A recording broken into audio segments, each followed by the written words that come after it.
Bonjour, je m'appelle Guillaume et puis je suis artiste, tatoueur et puis propriétaire du studio de tatouage Tattoo Québec. Vous avez peut-être déjà écouté mon podcast Tatouage et placotage. Aujourd'hui, j'avais décidé de faire de quoi d'un peu plus long format. Fait qu'aujourd'hui, on va aller... en fait, ça va être pas mal la narration sur le processus d'un de mes tatouages que j'ai fait aujourd'hui. Fait que ça va surtout parler des techniques que j'ai utilisées, puis tout ce qui est technique de contraste et composition et tous les choix en fait que j'ai fait tout au long du tatouage. Donc je vous amène tout simplement avec moi là-dessus. Puis laissez-moi savoir si vous avez aimé ça, ce genre de contenu-là. Et puis je pourrai en refaire dans le futur. Allons-y. Alright. Donc, évidemment, je commence avec le lignage. Puis pour ce qui est du lignage, dans le fond, moi, ce que j'aime dans ce genre de tatouage-là, c'est qu'il y a quand même beaucoup de variations dans les lignes directement. Fait que ça va être autant que... C'est pas tant d'utiliser, disons, des grosses aiguilles puis des petites aiguilles, ou si c'est pas des chiffres précis. Évidemment, ça varie de tatouage en tatouage, mais c'est surtout d'utiliser des aiguilles qui sont dynamiques entre l'une et l'autre, disons. Fait qu'entre... ça n'a pas besoin d'être entre de la 14 puis de la 3, mais tant que, mettons, c'est pas juste de la 7, de la 9 puis de la 11, disons, c'est comme beaucoup rapproché, il n'y a pas tant de variation entre les deux. Donc, dans ce tatouage-ci, j'utilise, pour ce qui est des plus grosses lignes, des plus gros traits, c'est une 9 liner standard de Unicorn. Fait qu'ils sont quand même assez lousses, c'est vraiment pas des aiguilles qui sont faites très tight. Avec une 5 et une 3 slim de Unicorn, fait que c'est des aiguilles un petit peu plus tight, un peu plus modernes, ce qu'on connaît des aiguilles comme quasiment standard en cartouche, en tout cas d'aujourd'hui. Donc voilà, il y a quand même une bonne différence entre les deux. Et puis comment je fais pour tout simplement choisir quelle aiguille j'utilise pour quelle ligne, tout ce qui est comme des traits un peu plus extérieurs, fait que l'extérieur justement du collet de la chemise, mais ça va être une plus grosse aiguille. Et puis pour tout ce qui est des traits plus fins, fait que disons justement sur la joue, les lèvres, ou j'ai comme le bouton de la chemise, ou ces trucs-là, ça va être soit de la 5 ou de la 3. La 3 étant vraiment des trucs très très très subtils, voire que même si, mettons, disons les lignes seraient pas là, ça serait pas grave. C'est même des fois juste plus un guide quasiment d'ombrage de où je vais aller mettre mes ombrages, plus que vraiment qu'on voit une ligne. Quand je ligne, j'aime ça être le plus efficace possible. Fait que ce que ça veut dire, c'est de faire pas nécessairement de tatouer vite, c'est vraiment pas ça, c'est juste qu'il y ait le moins de perte de temps plutôt entre les lignes.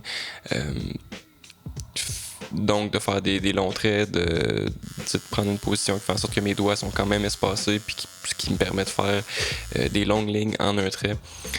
C'est pas mal ça ma stratégie quand je ligne.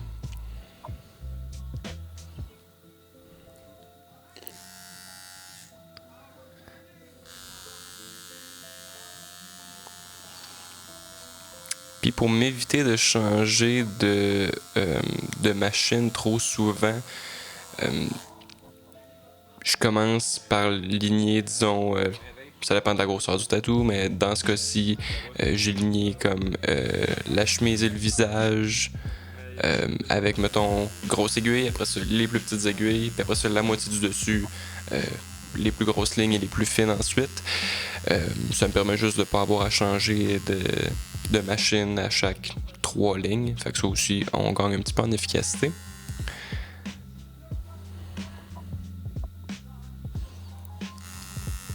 Fait que je vais légèrement nous accélérer jusqu'à temps que les grosses lignes soient faites.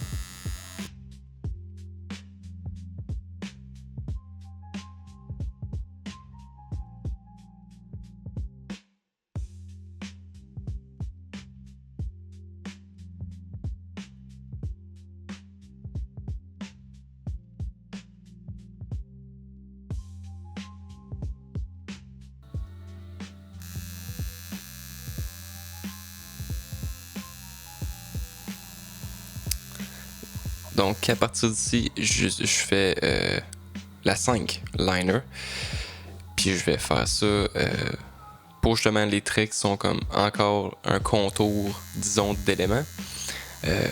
Donc pas nécessairement tu sais, je vais faire qu'une seule ligne, disons, ou le nez, qui est comme la ligne qui est un peu plus comme franche, puis disons les autres seront plus fines, puis ça va plus être quasiment justement un petit guide d'ombrage, puis ça ajoute beaucoup de définition d'y aller comme ça, fait que c'est sûr que c'est un style assez précis ce que je fais. Puis ce que je veux dire par de la définition, c'est vraiment que les ombrages soient très précis sur où ils commencent et où ils s'arrêtent. Il n'y a pas vraiment de dégradé. Il y en a évidemment, mais mettons, il n'y a pas l'ombrage qui tombe sur la joue. C'est pas de plus en plus foncé jusqu'à temps qu'il n'y ait plus rien, puis qu'on sait pas trop où ça commence, où ça termine. Puis ce que j'aime de ça, ben c'est sûr, c'est juste une question de style, mais j'aime beaucoup l'aspect que les ombrages soient vraiment découpés très serrés, mais ça montre aussi un peu de contrôle sur le dessin et sur la composition. Je trouve un des trucs que j'aime pas sur les tatouages qui manquent un peu de définition, puis justement d'ombrage très défini. Des fois, pas tout le temps évidemment, mais il y a des fois où ça me prouve pas, disons, que la personne qui le tatoue sait où l'ombrage se commence et se termine. Évidemment, là, je parle pas dans le réalisme, parce que dans le réalisme, il y a souvent image de référence, puis même si c'est super smooth, on le voit quand la personne, quand c'est bien réussi. Mais dans tous les autres styles, mettons en néotrad ou n'importe quel portrait, dans ce cas-ci, un ombrage sur une joue qui commence puis qui termine un peu comme soft, puis qu'il y a pas comme qu'on voit pas vraiment où la fin, ben ça me montre pas qu'il y a comme beaucoup de contrôle. Fait que c'est autant un peu subjectif puis stylistique, mais moi c'est de quoi que j'aime voir dans les tatouages quand les gens font des ombrages qui sont vraiment bien découpés. Ça montre du contrôle.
Donc, là, je suis rendu avec la 3 liner. Puis ce que j'aime avec ce genre de technique-là, surtout avec la 3 rendue sur des lignes qui sont peu importantes ou qui sont pas comme super structurales pour le tatouage, c'est qu'on peut vraiment jouer sur comme la profondeur puis la consistance des lignes. Fait qu'il y a des lignes qui sont vraiment volontairement très définies, très comme une ligne, comme si je faisais un petit lettrage. Tu sais, la ligne est saturée de A à Z. Et puis il y a des lignes qui sont faites plus rapidement que d'autres, ou même qu'il y a un changement de vitesse dans la ligne. Donc il y a une ligne que je peux commencer plus lentement, et puis en changeant de direction, disons, je la fais plus rapidement, ce qui fait en sorte que ça donne un look un peu moins saturé, comme je viens tout juste de faire, ou le menton, disons, on le voit comme le petit ombrage qui tombe sous le menton ici. dans les coins, c'est vraiment plus saturé que le reste. C'est volontaire, c'est justement pour que la façon que les lignes se rejoignent.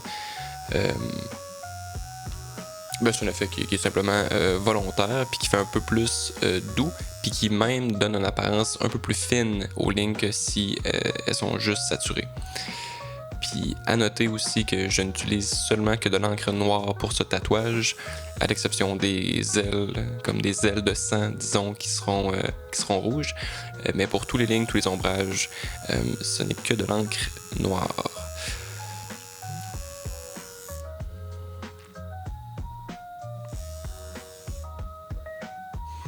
Puis là, particulièrement sur cette ligne de joue-là, je me souviens que justement, exactement ce que je viens de faire, là, c'est où il y a un changement de direction, j'ai comme mis un peu plus d'emphase sur cette jonction-là. Donc la ligne va être super fine, mais où la jonction, il va comme y avoir justement un genre de petit raboutage de ligne qui est comme plus présent.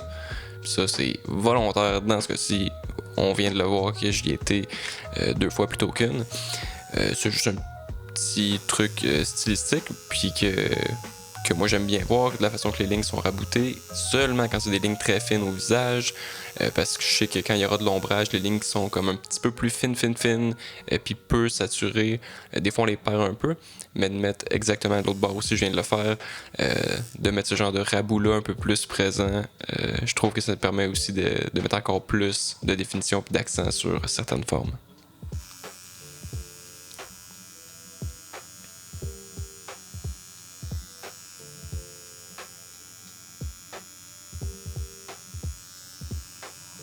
Puis si vous l'aviez pas remarqué, c'est un tatouage de Dexter, qui est Dexter.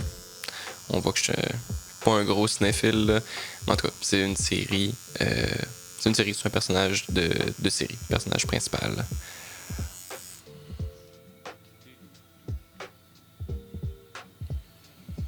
Donc justement, les lignes que je viens de faire ou le nez, c'est toutes de la 3 à l'exception de une des lignes qui est de la 5, là, elle qui est comme plus épaisse, puis dans le fond c'est juste qu'à ma vision c'est comme la ligne qui découpe comme le plus l'extérieur du nez, puis les autres lignes c'est surtout comme justement des marques d'ombrage.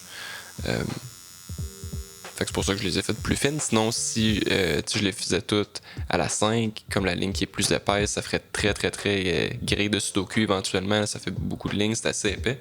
Fait que je veux un peu plus qu'il soit dissimulé. Puis quand il y aura de l'ombrage, les lignes seront peu visibles.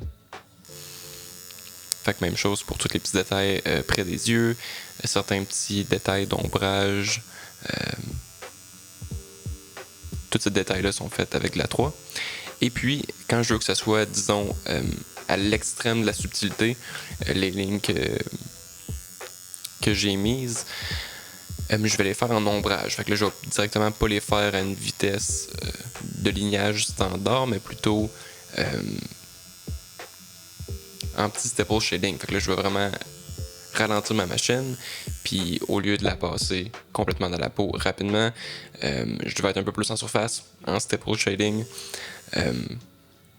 pour venir faire ma ligne ou ma région d'ombrage. Fait que ça va être surtout certains plis de visage que je vais faire ça comme je vais le faire bientôt, mais comme les plis où le nez et la bouche, et puis les rides dans le front, au lieu d'avoir vraiment des lignes puis que ça soit un petit peu trop accentué, ça va être vraiment comme graduellement fait en petit ombrage, d'un point plus fin, un petit peu plus gros au centre, puis encore un petit peu plus fin à l'extrémité pour que ça feel naturel comme un pli standard dans le visage.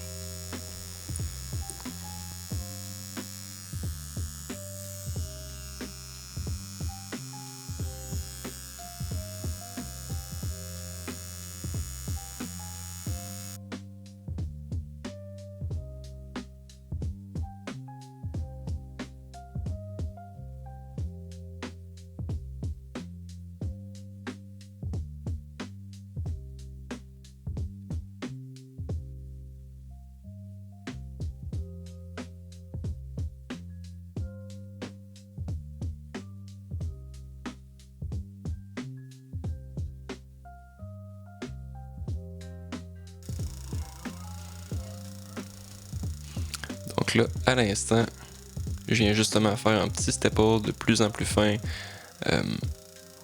La ligne, comme je viens de parler.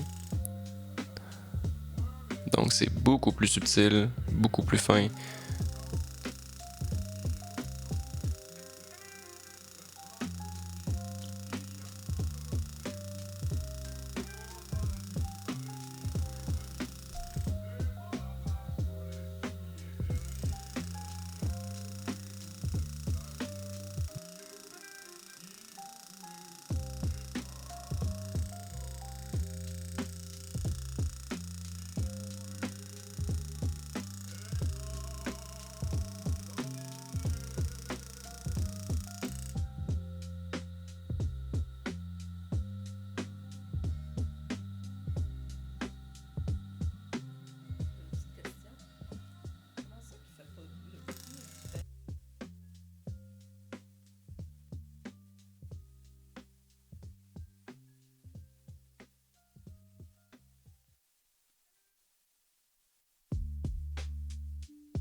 Et là, voilà que je le refais justement dans le front avec les rides. Tout ce qui est un petit peu plus au centre, disons, du pli ou de la ride, c'est un petit peu plus épais, un petit peu plus foncé. Puis évidemment, sur les extrémités, on est un petit peu plus fin puis plus pâle.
Puis dans le fond, à partir d'ici, je répète les mêmes étapes pour ce qui est des cheveux. Fait que tout ce qui est comme vraiment les contours, c'est justement la 9. Pour ce qui est des plus petites sections, mais il y a quand même des sections de cheveux un peu plus comme définies, ça va être de la 5. Puis après ça, vraiment pour les cheveux individuels, ça va être de la 3.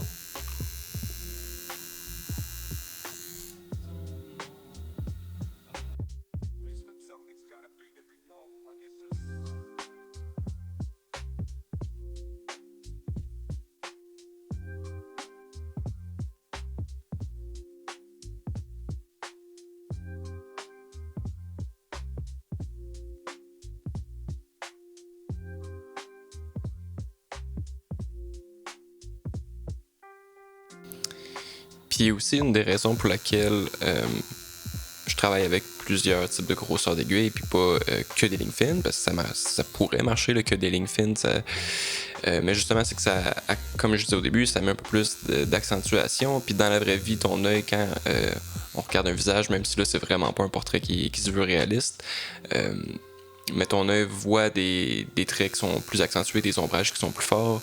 Fait que comme pour supporter, disons, l'ombrage, puis les sections pour faciliter comme ce que ton œil lit en regardant le tatouage, c'est pour ça que c'est important d'utiliser des lignes qui sont plus grosses jusqu'à des lignes plus fines, puis de volontairement choisir pour la personne qui regarde le tatouage, dans le fond de guider l'œil à savoir où sont les sections, où est-ce que les choses se découpent, plutôt que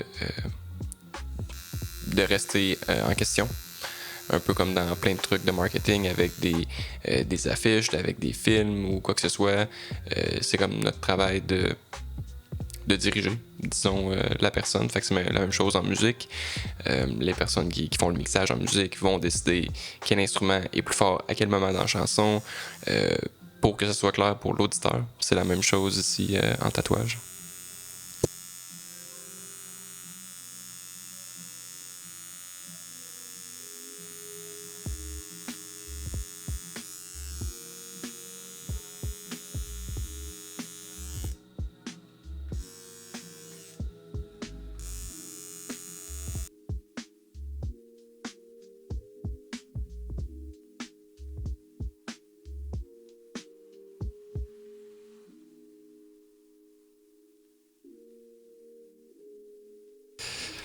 Fait que là, à partir d'ici, on nettoie le tatouage, les lignes sont finies. Pour ce qui est des ailes, qui est comme les ailes de sang sur le côté, je savais que j'allais les perdre rapidement avec le stencil. Comme je l'ai fait en rouge, je l'ai fait à la fin pour comme pas tacher mon encre rouge d'encre noire. Donc je vais juste reposer un petit stencil pour ça plus tard dans le tatouage. Là, pour le moment, on a fini les lignes, on prenait une petite pause et puis on continue ensuite avec le shading.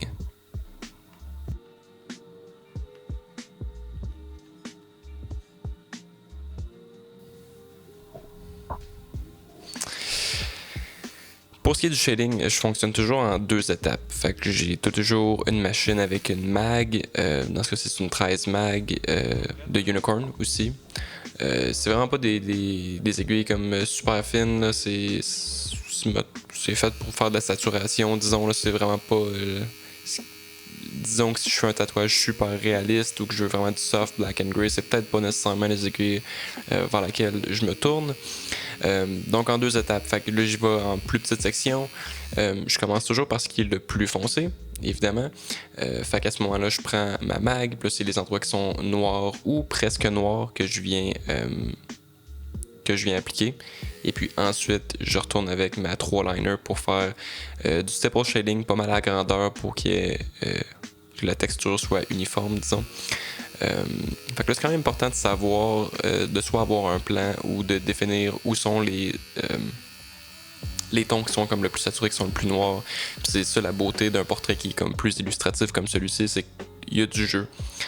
C'est facile de rajouter du noir ou d'en laisser de côté que de façon stylistique à chaque fois. Fait qu'il y a vraiment moyen de s'amuser beaucoup. De quoi qui est important aussi en portrait, je trouve, en fait dans les tatouages en général, c'est malgré que le contraste est important, fait qu'évidemment on veut des noirs saturés à certains endroits, comme on veut de l'open skin, fait que c'est des endroits avec aucun encre ou en tout cas la couleur de la peau si on veut. On veut ça aussi pour que ce soit le plus contrasté possible, on veut des mid-tones, mais c'est important que tous les éléments soient pas contrastés de la même façon. Fait que là, disons, mon but était de faire la chemise et les cheveux plutôt foncés, et puis que dans le visage, ça soit moins foncé. Parce que là, disons, les ombrages qui sont sur le côté du visage, j'aurais vraiment pu les faire plus foncés, plus accentués. Vous allez voir plus tard. Mais le but était de les laisser quand même douces, à vrai dire.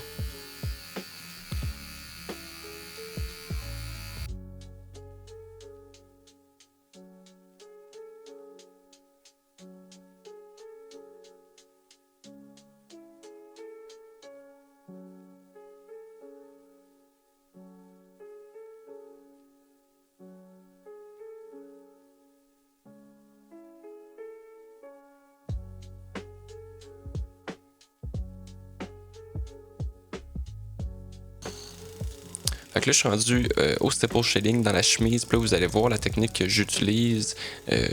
J'y vais vraiment directionnel avec mon mouvement. Donc, disons, je vais vraiment dans le mouvement du tissu, si on veut. Fait que là, ma main, elle change d'angle pour fitter vraiment le flow du tissu. Puis ça, par moment, c'est volontaire d'utiliser cette technique-là. Puis par moment, en fait, tout le tatouage peut pas être fait à mon avis, avec une technique de staple très directionnelle comme ça, parce qu'au final, le mouvement va paraître. Fait qu'il y a vraiment des endroits où ça peut être super stratégique d'avoir ça. Disons même quand on fait un animal avec du poil ou quoi que ce soit, c'est super cool, mais d'avoir ça tout partout, ça donne beaucoup de direction au tatouage, puis je trouve que des fois ça peut être un peu trop chargé pour l'œil. Donc à ce moment-ci, dans le tatouage, c'est ce que j'utilise à certains endroits, aussi comme près du nez, sur la lèvre aussi, la lèvre du bas, des lignes droites, ça peut donner même le petit effet de petite craquelure dans les lèvres ou la petite texture de lèvres. Mais pour à peu près tout le reste, je vais utiliser des techniques un peu plus croisées, fait d'à chaque fois que je fais une petite passe de staple, de changer d'angle pour pas que la direction soit visible.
Ici, le plan est vraiment pas parfait, mais là, je vais dans une certaine direction. Puis je vais probablement changer de direction. Ensuite. Donc là, justement, c'est une partie du coup, mais je viens tout juste de changer de direction pour que la direction soit pas nécessairement visible partout dans le tatouage. Fait que là, ça fait un stipple shading qui est un peu plus uniforme, puis qui est un petit peu plus... qui peut peut-être avoir de l'air même un peu plus smooth, un peu plus soft.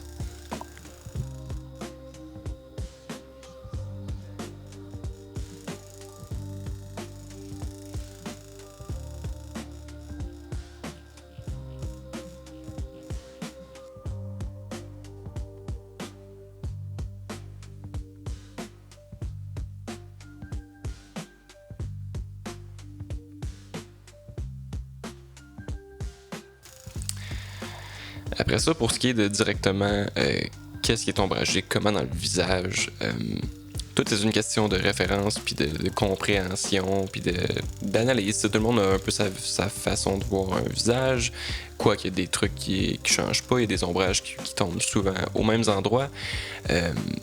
Mais dans tous les cas, j'aime toujours qu'il y ait...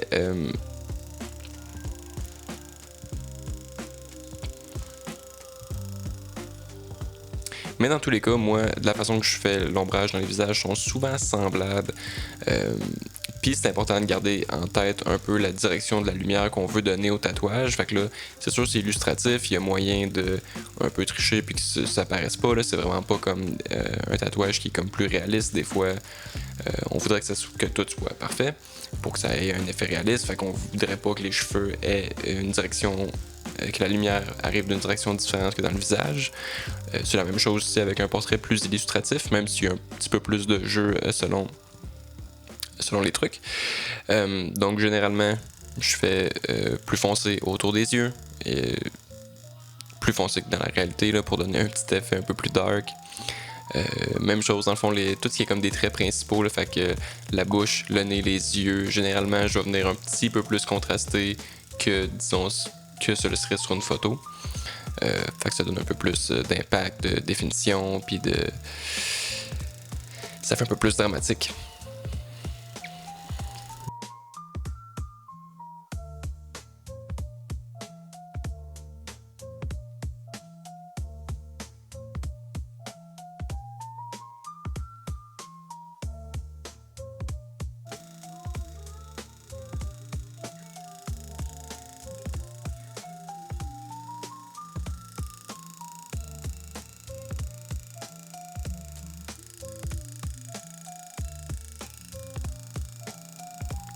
Ça, c'est un autre moment où justement j'ai utilisé un peu une petite technique directionnelle, là, juste un peu avant pour faire comme un peu une direction dans la moustache, parce que dans la référence, le personnage n'a pas réellement une moustache très forte, encore moins que la mienne.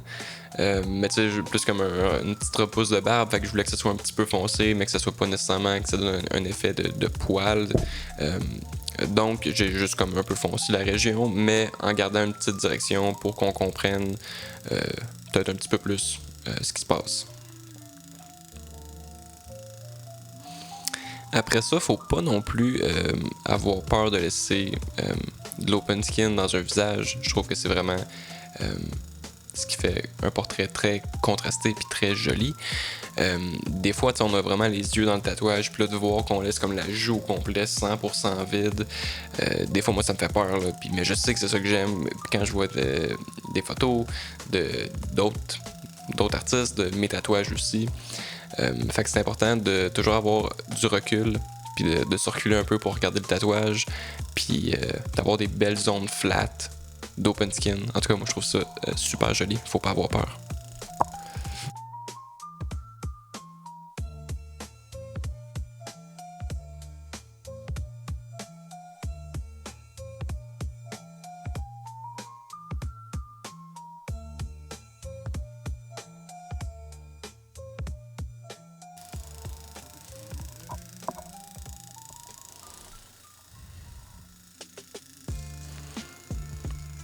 Ici, c'est un autre moment où j'utilise une technique un peu plus directionnelle, donc c'est volontaire qu'on voit vraiment la direction que j'ai donnée avec ma machine.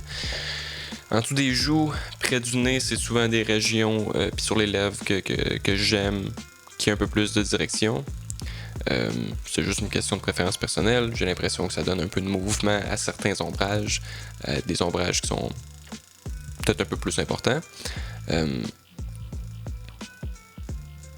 Puis aussi, généralement, c'est un peu la base, mais c'est pas tout le temps le cas avec tous les tatouages. Mais dès qu'il y a de quoi qui est en dessous, ou qui est plus un élément qui est en dessous, ou qui est un peu plus éloigné, généralement, j'essaie de le faire plus foncé. Donc, disons, le cou va être plus foncé que le visage. Il est plus foncé que le visage. Les rabats de chemise ou les cheveux, les oreilles, peu importe. S'il y a un élément qui passait devant, disons s'il y avait un serpent autour de lui, tous les ongles qui seraient comme sous le serpent seraient plus foncés. Puis autant que ça peut avoir de l'air super intuitif, dans les images de référence, c'est parfois selon la lumière est où. En ce moment, moi j'ai une grosse lumière juste à côté de moi. Mais si je faisais mon visage en tatouage, 100% que je le ferais pas comme il tombe en ce moment. L'ombrage est vraiment pas bon. L'éclairage est vraiment pas bon, pas beau, pas flatteur, mais pour un tatouage encore moins pour un dessin non plus. Donc généralement c'est toujours ce que j'essaie de garder en tête. Fait que plus c'est loin, plus circulé, ou si ça passe par-dessus ou en dessous. C'est souvent comme ça que je vais déterminer ce qui est foncé ou ce qui ne l'est pas. Malgré que peut-être sur la référence, parce qu'évidemment ce dessin-là est tiré d'une image de référence qui est comme une certaine pochette pour une saison précise, je pense, pour avoir la même expression, les mêmes proportions.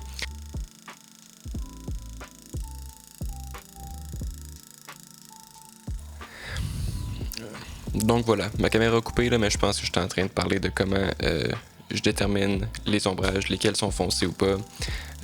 Donc c'est ça, je me fie souvent à ce qui est proche, ce qui est loin, ce qui est en dessous, ce qui est au-dessus.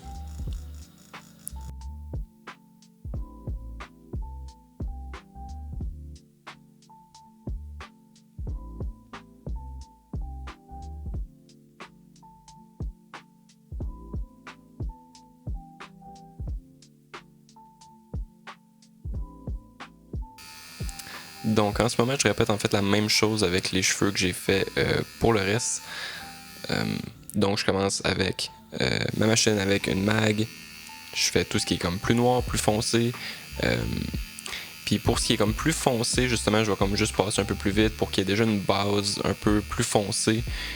Parce que faire beaucoup de staples avoir beaucoup de couches puis repasser plusieurs fois, c'est vraiment pas l'idéal. Pour la peau, c'est beaucoup de travail, mais aussi c'est juste plus efficace, puis ça fait aussi un fini un peu plus smooth de passer puis de mettre déjà une petite couche. Pas nécessairement beaucoup foncé, parce qu'il faut quand même penser qu'en mettant du stipple shading partout, ça va évidemment comme ça va être encore plus foncé et encore plus texturé. Fait que juste d'en mettre, de passer avec une petite technique de pendule, disons, un petit peu partout, en mettant certains accents avec certaines sections, certains cheveux. Après ça, quand on va venir en staple, ça va être beaucoup plus facile.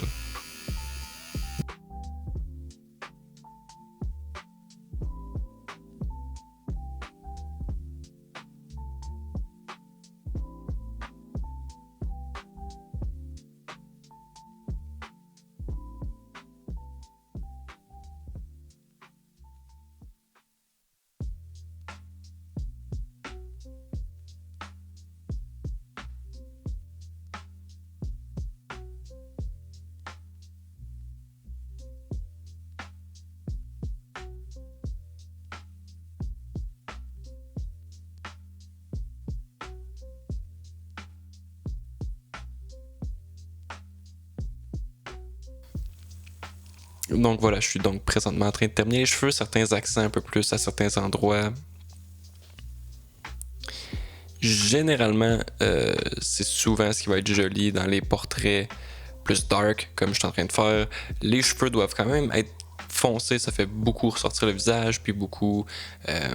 après ça, si le contour des yeux ou le nez ou la bouche est vraiment foncé, c'est là que tout prend vraiment plus d'impact.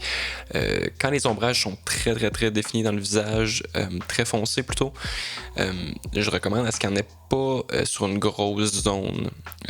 Puis le mix d'un visage ombragé foncé avec des cheveux plus pâles, disons, personnellement, je trouve pas que ça rend tant que ça. Donc c'est pour ça que dans ce cas-ci, comme dans à peu près tous mes tatouages, les cheveux sont souvent foncés, visage qui respire un peu plus, qui a quand même du contraste. Mais voilà.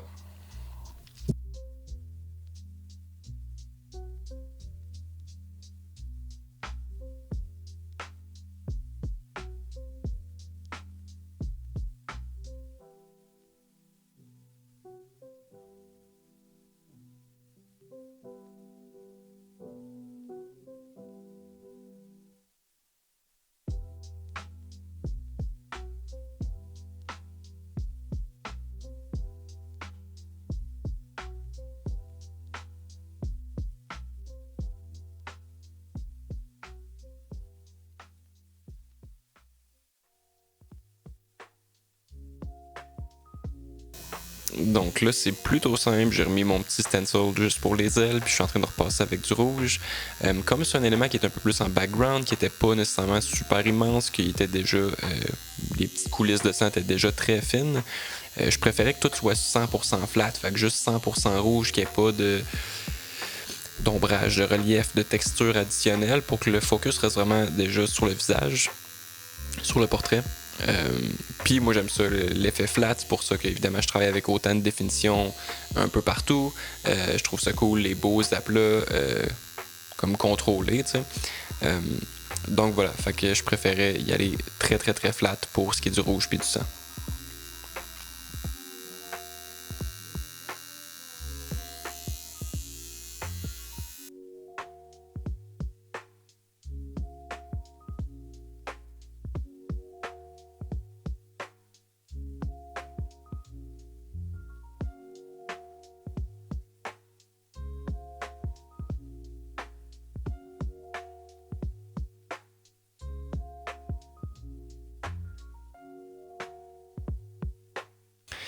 Et puis pour finir à la fin, j'ai sorti un petit grey wash. Donc à ce moment-ci, c'est le seul genre de ton noir, si on veut, qui est fait avec du grey wash.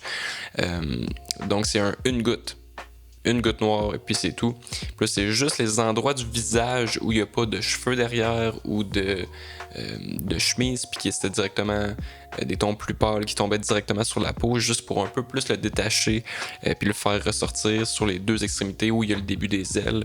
Je fais juste mettre légèrement un petit ombrage qui va guérir très pâle, mais qui va quand même faire en sorte que le visage se détache un peu plus de l'arrière-plan.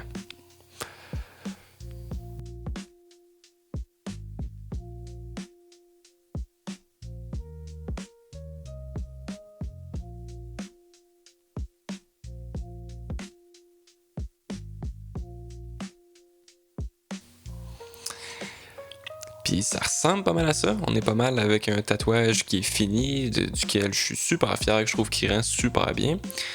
Fait que laissez-moi savoir en fait si vous avez aimé ce genre de vidéo un peu plus longue. Là évidemment je voulais pas couvrir 100% tout le processus de dessin, mais quoi que je pourrais le faire avec d'autres dessins. Le processus de justement de préparation, le stencil, puis tout ça. Je voulais vraiment que ça soit plus focusé sur que le tatouage, un peu plus en long format, un peu moins surstimulant que sur les réseaux sociaux avec des trucs super courts puis super rapides. Fait que voilà, laissez-moi savoir si vous avez aimé ça, si vous voulez d'autres trucs, si vous avez des questions ou quoi que ce soit. Voilà, j'aime beaucoup ça, parler de tatouage, puis j'étais content de vous présenter ce tatouage-là aujourd'hui. Donc voici le résultat final, et puis à bientôt.